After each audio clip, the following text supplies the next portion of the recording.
And we're live. What is this event, Lady Ada? What's going on here? Hey everybody, and welcome to our weekly hangout. This is our show and tell where you, the viewer, around the world show up in your pajamas and show off your cool maker, crafter, hacker, tools, Internet of Things, Radio Shack, retrospective, retro technology, whatever cool stuff you have hanging out, come by, show off, take a couple minutes. So please mute your mics while we get our thing ready, and we'll call on you in the order that we see you in the thingy.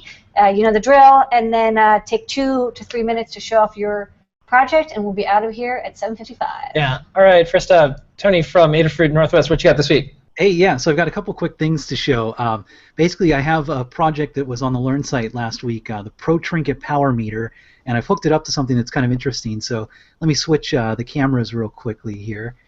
And let's see, so you're just looking at the workbench here, and this is the power meter on the right side. And you probably can't read the little OLED display there, but it's hooked up to a Fona and a Metro board over here, and we'll talk about this in a second, but this is logging some data to Adafruit I/O.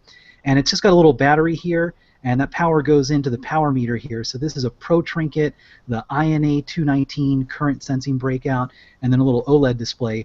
And it's just going through and showing every few seconds different measurements. So it's showing like the voltage. The battery's at 4.1 volts right now, so it's almost fully charged for LiPo, and how much current it's pulling. So it's pulling about 30 milliamps or so. And the one thing I've done is I've put this into deep sleep mode on the Fona.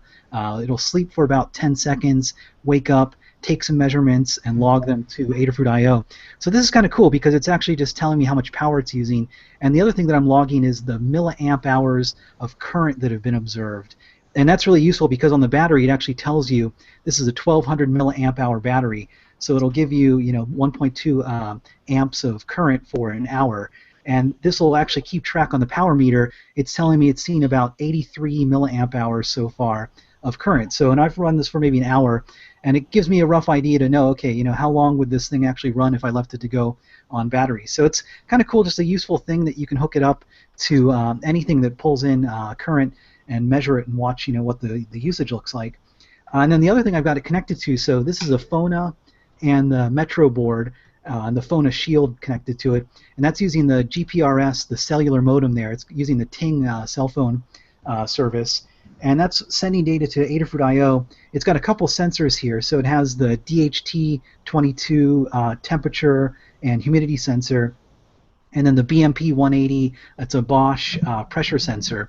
And so it's kind of like a little mobile weather station, you might think of it. So it'll take measurements from the sensors and log them up to the Adafruit I/O site. And like I mentioned, it's using the deep sleep mode, so it'll sleep for a little while. The current usage drops to about 30 milliamps, which is still a little bit high. I'm not sleeping the Fona, so there's maybe some more I could do to get that down. And then it'll wake up, and the current usage jumps to like maybe 200 milliamps or so sometimes while it sends data with the modem. And I'll switch real fast just to the screen share here, and I'll show you real quickly a neat thing with Adafruit I/O. So let's see. Do you see the screen? Give it a second. Yeah, here you go. Cool. So you're basically looking at, this is a dashboard on Adafruit I/O, and we've shown this kind of in the past, and we're getting closer and closer to kind of finishing up and getting it into a state where people can start playing with it. But we're just kind of showing over here the 3 different measurements. So you can see the temperature, and this is like the instant view of the temperature in Fahrenheit, and then this is a view of over time. And it's not that interesting because it's just kind of sitting here on my desk. But the idea is, I can, because this is using Fona and its cellular connection, I could put this in a little box, go throw it outside somewhere. If I get the power usage down low enough and get a big enough battery, it could run for at least a few weeks or so on battery.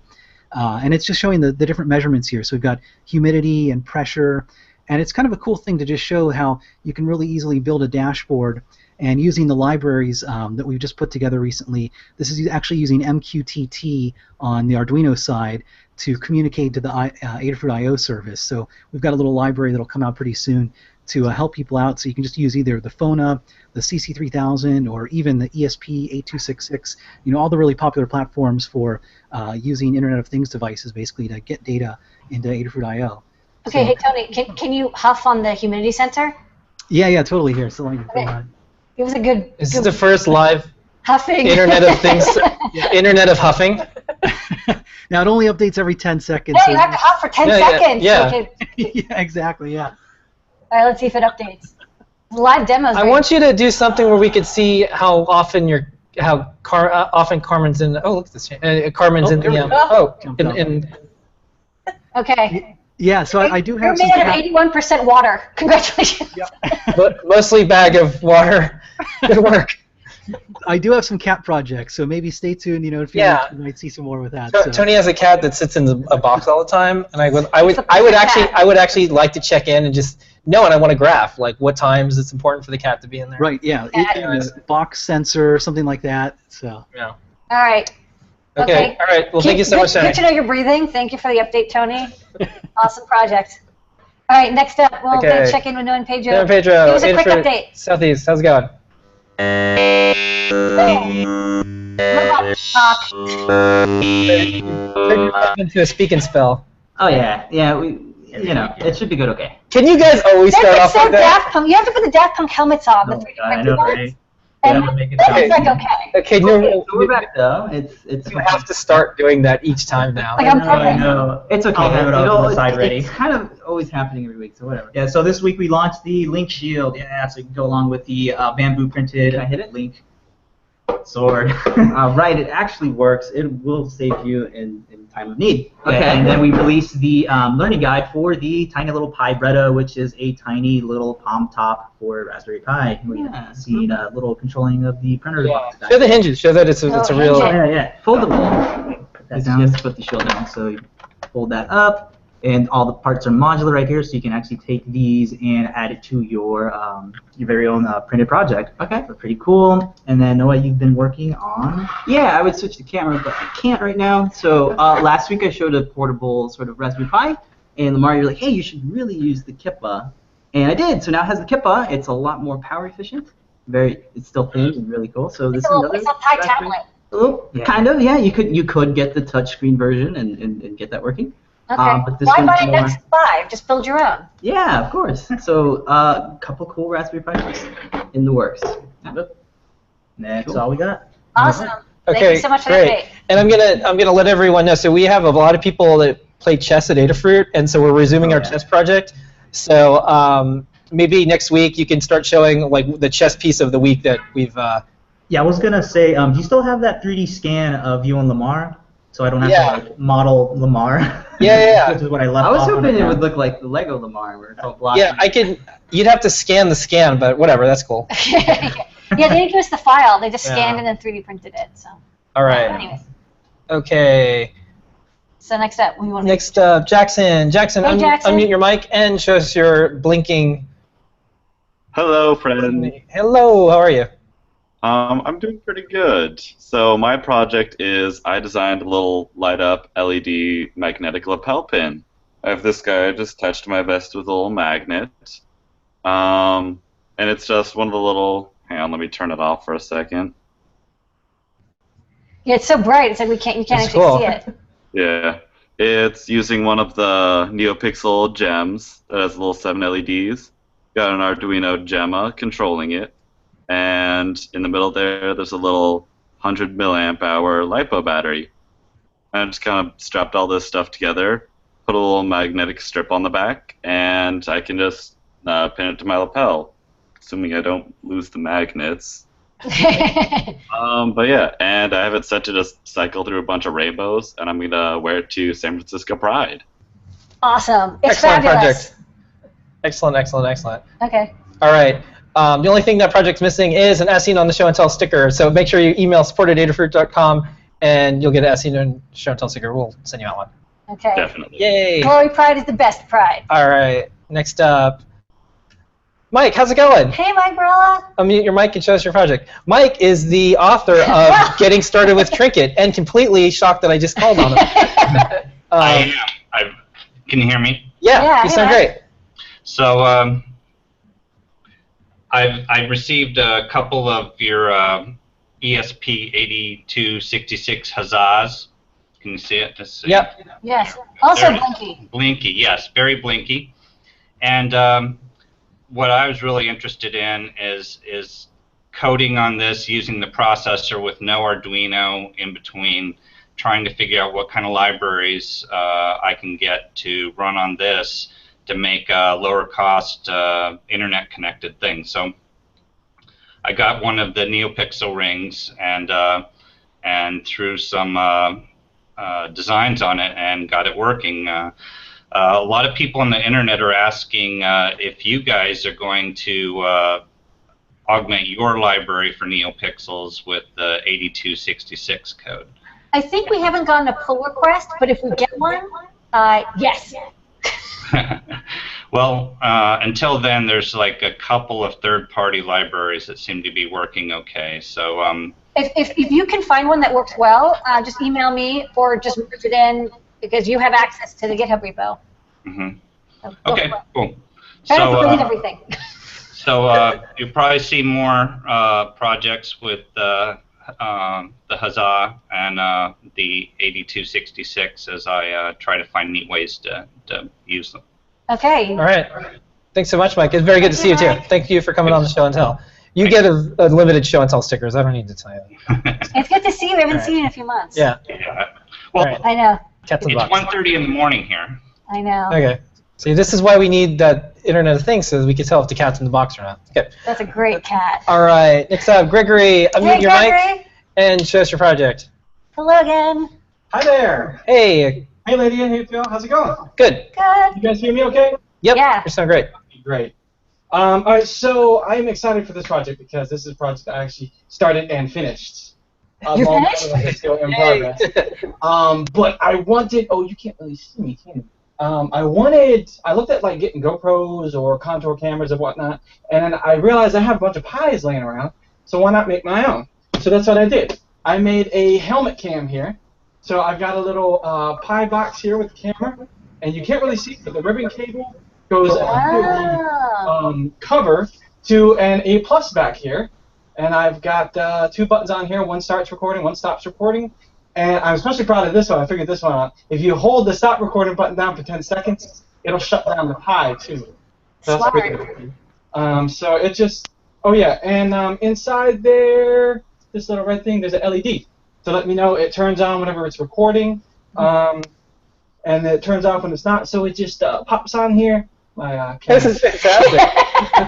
It pops on here, and I can control it through that. And actually, I was having a really bad problem.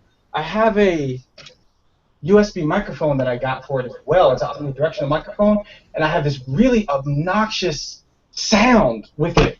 It's like a da da da da da that goes through the entire audio file.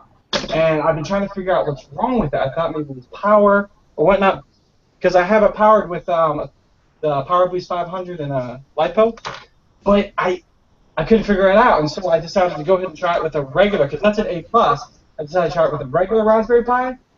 Works fine. Huh. So I'm thinking maybe the USB bus on there can't support all. Is that a Pi 2 that you tried it with? No, this is B+.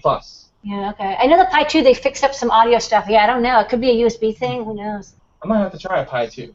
Yeah. But I say that I finished it, but then I started it again because that wasn't good enough. And so I decided to throw an XB onto it so that I can remotely control it from another system. So I'm working on that as well. So I had to figure out how to use API mode and packetize. Is this part of the Airsoft project, or is this a separate project? It is part of it.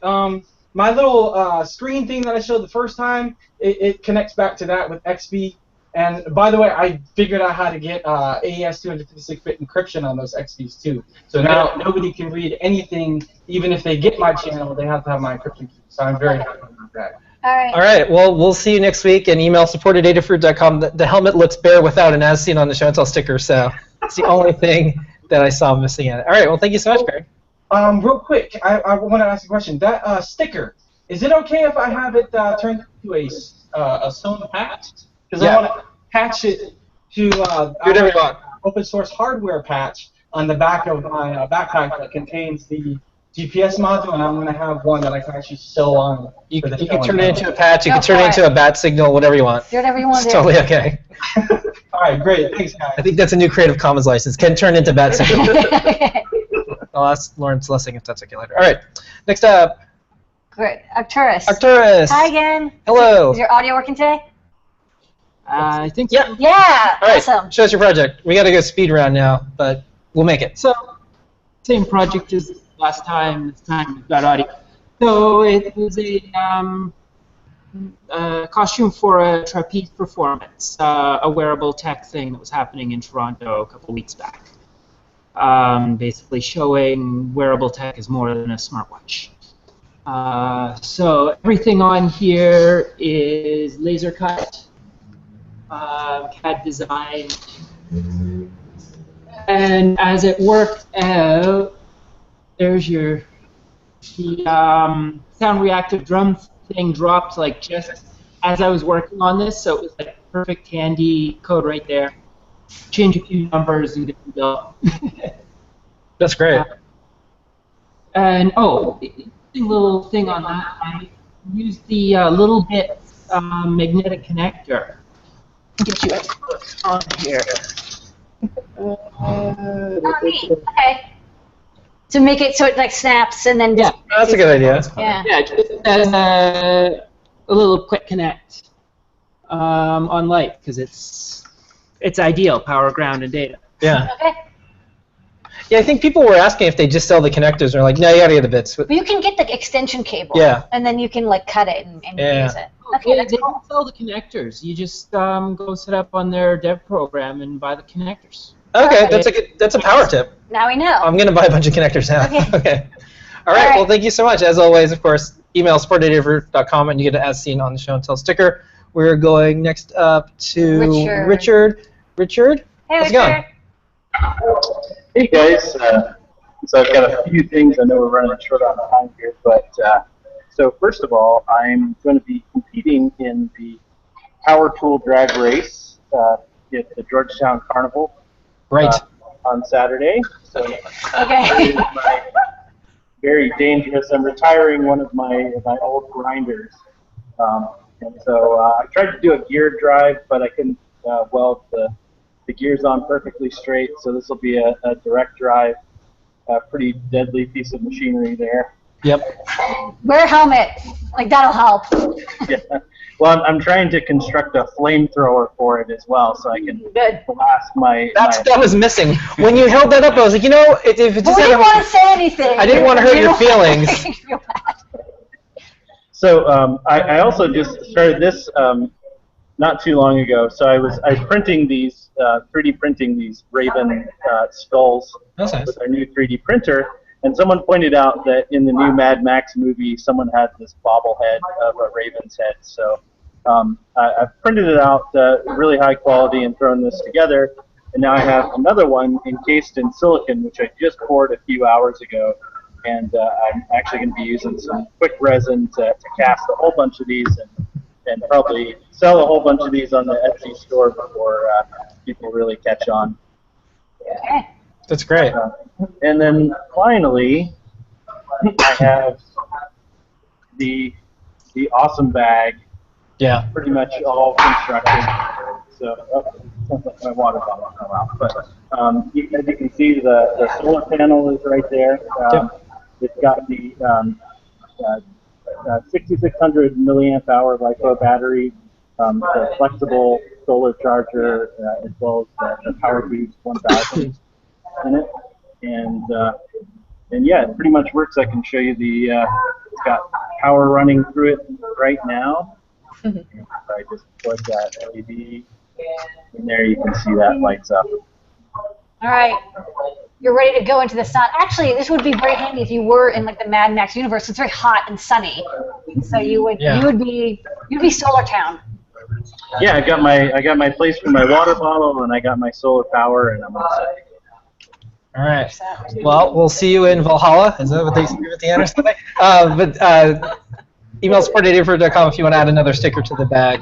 But we'll also be seeing you soon. Yeah, I'm tempted for the drag race to get some of that edible spray. They have that silver edible cake spray. Yeah, so and just doing that witness me thing. Yeah, I bought some, and I'm gonna do it in our big. Every week we have State of the Fruit in the company meeting, and I'm gonna do it. I'm gonna come up with a reason why, but I bought it. It's just so much fun to have like silver. The reviews on Amazon were so good. I'm like, I gotta buy this stuff. Yeah. Well, hopefully people haven't caught on and it's not so. Yeah. No, I think it's gonna freak some people out. All right. Well, thank you so much, Richard. Hey, thanks, Richard. All right. And C. Scott, play us out. What you got this week? Hey guys, I'm up in the office today, so no music last, but a few quick things. Here's the state of the surface mount conversion of Chrominius. I'm about 50% of the way done.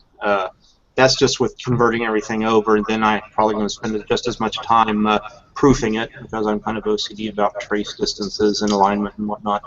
But anyway, back to me. Thought I'd bring up, in 3D printing, a friend of mine, what got him started in 3D printers was he developed this system. These are hexes for placing on tabletop gaming maps. And he made it a modular system where you plug these rings together, and then you can install various types of terrain on top of the hexes. And you can have cities and forests and roads and what have you. And some of these have a little hole in them so that you can install like a little miniature figure that you're going to attack with a 50-foot pencil or whatever. But he wants to go with some sort of near field detection on them, so I have this 2-centimeter hexagon that I'm allowed to work with, which is a bit challenging. But I'm going to see what I can do to at least get some lights and some location sensing and some configuration, like it knows what's connected to each of its 6 sides. So I'll have that going on. I got one of your little Pi Hat touch screens. I want to take Tony's programming idea a little bit further. I want to make a board with this that has a little bit extra at the top, so I can install a ZIF socket and then just have a little standalone programmer where you hit the program button on the screen and it burns your chip. So that's it for me. Okay, All right. Thank you, everyone, for All right, for full house finishing on tonight. time. All right. Thank you, our guest here. Thank you, Danielle. Thank you, Tony. What? What do you want me to do? This is the System 1 Thingiverse for anybody who cares. Okay, well, anyways, I'm just saying thank you. No, Pedro, Mike, Jackson, Greg, Scott, Juris. We'll see everybody next week. We're here every single week, 7:30 p.m. Eastern Standard Time. Ask an Engineer starts in 5 minutes. Bye, everybody. Bye-bye. Next week. Quick question real quick before you guys go. Oh, yeah, what's up? Real quick, can you take a SD card from a B+ and stick it into a Pi 2, or is there a different image for that, or does it? You can if it's a recent, if you updated the OS. Okay, so it was the version from May 5th. You should be fine. Should be okay. Yeah. Okay, great. January or can I screw it? All right. Okay, bye, Greg. All right, we're done? Getting Ask an Engineer started a little early. All right.